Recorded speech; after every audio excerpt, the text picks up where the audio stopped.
For 28-year-old nurse Debbie Wolfe, December 26th of 1985 would be the last day anyone ever saw her alive. She clocked out of work at 4 p.m., smiled to her coworkers, and drove off toward her cozy cabin, nestled 7 miles outside Fayetteville, North Carolina. Nothing unusual, but by the next morning, Debbie had simply vanished. Her parents, John and Jenny, knew immediately that something wasn't right. Debbie was the type of person who didn't just miss work.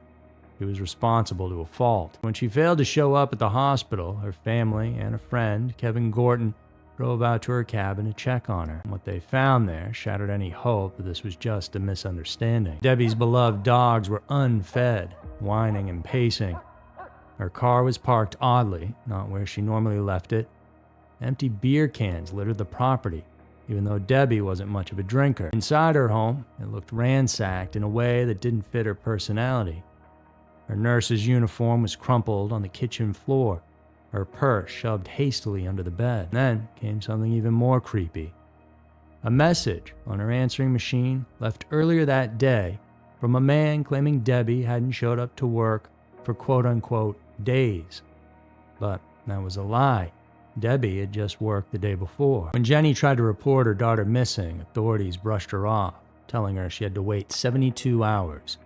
Precious time slipped away. It wasn't until December 31st, 5 days after she had vanished, that the Cumberland County Sheriff's Office finally opened an investigation. Police combed the area, but strangely, didn't bother to search the pond just yards away from Debbie's cabin. There was no use for us to look in the pond, so I don't think we did a dive of the pond or a complete search of the pond on that day. No, we did not.